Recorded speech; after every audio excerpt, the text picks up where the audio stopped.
Hello बच्चों, चलिए प्रश्न को देखते हैं। प्रश्न है, आकृति में ए डी त्रिभुज एबीसी की एक माध्यिका है तथा ए एम लंब है बी सी। सिद्ध कीजिए कि ए सी का वर्ग योग ए बी का वर्ग बराबर 2 ए डी का वर्ग योग 1/2 बी सी का वर्ग।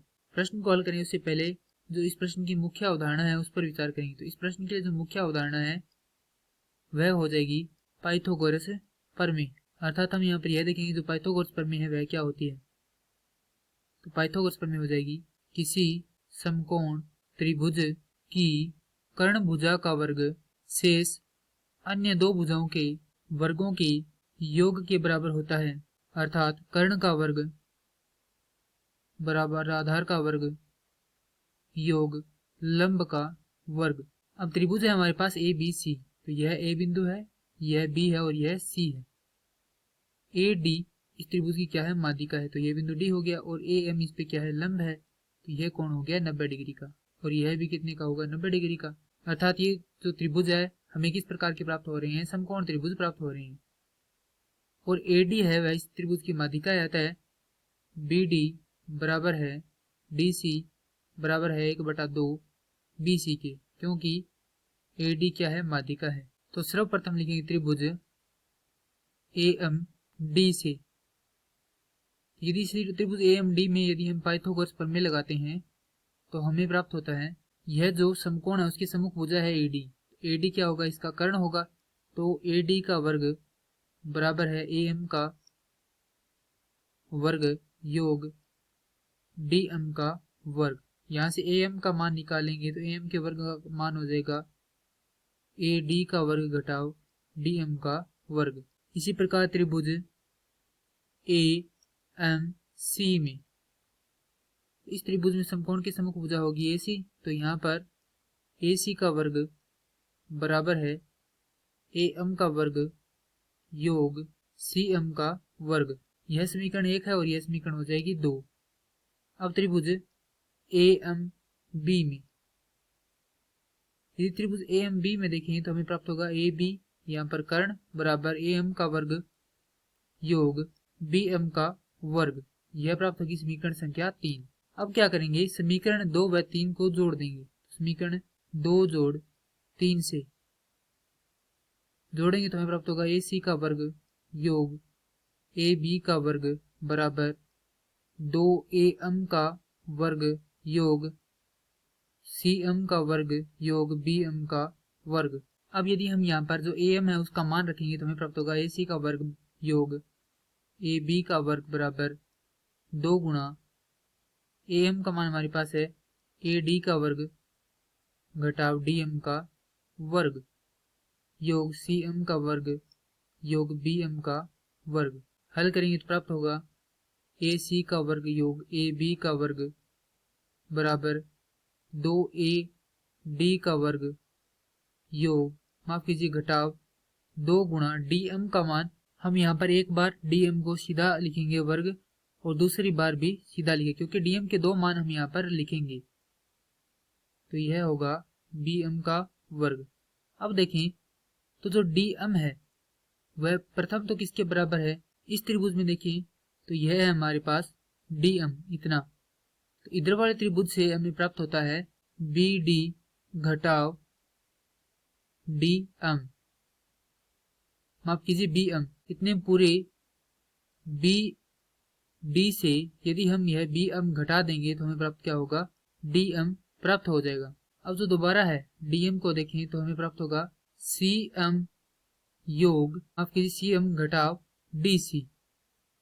अर्थात अब जो डी एम है वह हमें किस प्रकार से प्राप्त होगा, यदि इस पूरे सी एम में से हम डी सी को घटा देंगे तो हमें यह डी एम प्राप्त हो जाएगा। तो अब जो 2 मान है यह इसमें रख देते हैं तो हमें प्राप्त होगा ए सी का वर्ग योग ए बी का वर्ग बराबर 2 गुणा ए डी का वर्ग घटाव, यहाँ पर लिखेंगे सबसे पहले बी डी घटाव बी एम का वर्ग घटाव, यहाँ पर लिखेंगे सी एम का वर्ग घटाव डी सी का वर्ग योग सी एम का वर्ग योग बी एम का वर्ग। अब इसे हल करेंगे तो हमें प्राप्त होगा ए सी का वर्ग योग ए बी का वर्ग बराबर 2 ए डी का वर्ग घटाव यह हमें प्राप्त होगा बी डी का वर्ग घटाव बी एम का वर्ग घटाव आप कीजिए योग 2 बी डी गुणा बी एम। इसे हल करेंगे प्राप्त होगा ऋणात्मक सी एम का वर्ग, माफ कीजिए यहाँ पर यह क्या है, संपूर्ण का वर्ग है, तो सी एम का वर्ग घटाव डी सी का वर्ग योग 2 गुणा सी एम गुणा डी सी योग सी एम का वर्ग योग बी एम का वर्ग। तो यहाँ से बी एम से यह बी एम का वर्ग कट जाएगा, सी एम के वर्ग से सी एम का वर्ग कट जाएगा। अब हमें यह समीकरण प्राप्त होती है, तो यहाँ से लिखेंगे ए सी का वर्ग योग ए बी का वर्ग बराबर 2 ए डी का वर्ग। बी डी और डी सी है, उसे क्या लिख सकते हैं हम, बी डी और डी सी को हम लिख सकते हैं 1/2 बी सी। तो यह हो जाएगा घटाव बी सी बटा 2 का वर्ग घटाव बी सी बटा 2 का वर्ग योग 2 गुणा बी डी को क्या लिख रहे हैं बी सी बटा 2, तो बी सी बटा 2 बी एम योग 2 गुणा डी सी को लिख रहे हैं बी सी बटा 2 और यहाँ पर बच जाएगा सी एम। तो यहाँ पर 2 से 2 कट जाएगा। इस प्रकार से आगे इसको हल करेंगे तो प्राप्त होगा ए सी का वर्ग योग ए बी का वर्ग बराबर 2 ए डी का वर्ग घटाव बी सी का वर्ग भाग 4 घटाव बी सी का वर्ग घटाव 4 योग बी सी बी एम योग बी सी सी एम।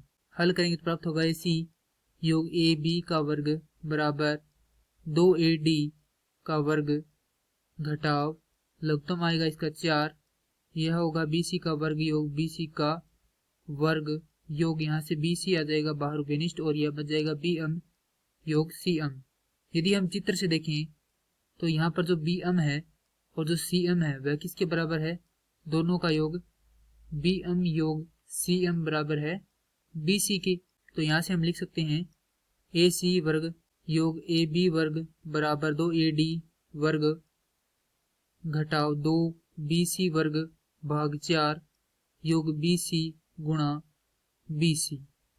तो यह 2 से कटेगा 2 बार, 4 कटेगा 2 बार, तो हमें प्राप्त होगा ए सी का वर्ग योग ए बी का वर्ग बराबर 2 ए डी का वर्ग घटाव बी सी का वर्ग भाग 2 योग बी सी का वर्ग।